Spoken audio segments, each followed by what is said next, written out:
Hey folks, welcome back to the channel. It's currently like 5:09 in the morning, and I've been debating whether I wanted to do a video on this or not. It's probably going to be kind of janky as I just gather my thoughts on what happened yesterday. As most of you know, Charlie Kirk was assassinated in Utah while he was on a college campus doing what he normally does, having conversations, potentially debates, discussions with individuals who have different viewpoints than him or just want to talk to the guy. And there's more and more information coming out in regards to the shooting, the shooter, who it potentially was. Some reports are saying that this could be even a professional hit from where the shot was taken, from the distance, how nobody else got hit. It was basically one shot, one kill. Factors in of the canopy where he was sitting, all these different things. More and more information's coming out on it. But the main thing that's kind of been racking my brain for the past few hours is just some of the reactions from people basically saying he got what he deserved. And, I've struggled with this whole concept of coming online, showing my face, expressing my opinions, because I know a lot of them are different in a sense than, I guess, the majority, you could say. I don't want to say my opinions or views are controversial. Some people might say that, but never would I ever think that if I had a disagreement with somebody or I didn't like their view on something, would I go and resort to violence? And this is what we're seeing across the media right now, which is doing a horrible job. I mean, MSNBC, these guys are out to lunch. They've already had to make some apologies for some things that were said on their network. But just individuals posting their joy and glee that Charlie Kirk is dead, that he was killed in the fashion that he was killed in. And these are things that I don't worry to the degree that Charlie had to worry, where he had security and all that stuff. But, having your face on the internet, if an employer finds out, if your friends find out, I've lost friends for sure on my opinions of things.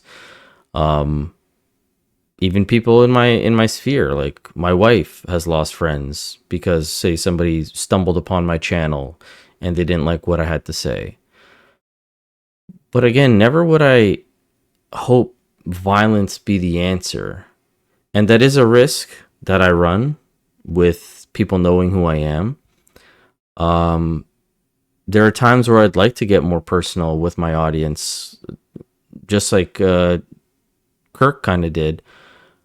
But at the same time, I know the consequences of that, and there could be potential backlash. Just like Charlie, I've never posted a picture of my children online. I know you guys have seen some photos of them from the back, which is what he did a lot. And as a young father, that's kind of what's hit me the hardest in seeing Charlie, 31-year-old, very young guy, 2 kids, wife, and now his kids don't have that. There's a video circulating right now of him. I think he was on Fox. And after the segment, his daughter's running to him. He envelops her in his arms and he says, "This is the best feeling."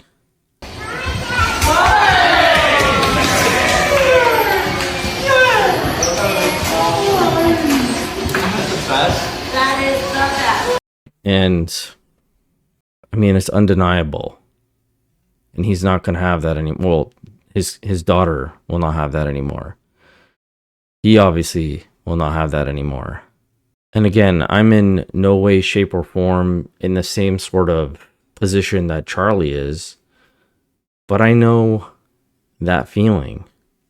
Coming home from work, you open the door and your kids run to you, or they're getting dropped off from a day of daycare or school and they see you at the end of the street and they start running. It's an irreplaceable feeling, and it's just been taken away from him because, again, somebody didn't like the things that he said. And I don't want to make this very sappy, even though you could tell I've probably been getting emotional. But the main thing is just we should be able to have discourse in our society where it doesn't lead to violence. And you may not agree with anything that he says or one thing that he says, and you may completely agree with what he says, but it should never result in how it ended yesterday. You know, even people I know, when talking about this situation, said something about it which shocked me. You know, play stupid games, win stupid prizes. And that to me is just an utterly shocking way to look at this. People had the choice to go to his events or not to go to his events. If you didn't want to hear him, you didn't have to be in the vicinity of him. People chose to go up there. People chose to debate him, to question him, to have these discussions with him. He simply sat there and allowed the forum to be there and had these dialogues with people, kind of copying like, Steven Crowder, which was Change My Mind. Charlie Kirk had, I believe it was called Prove Me Wrong. And because he was so good at debating, it seems like this was the only way for people to shut him up. And even our own media, the way they keep reporting on it or talking about Charlie Kirk, saying far right Trump supporting this, that. He was a guy on a campus that was just trying to talk to kids to open up their minds so that they weren't so in these silos. You know, critical thinking is not a skill that most people have anymore. And when people are challenged on their views, they don't know how to act.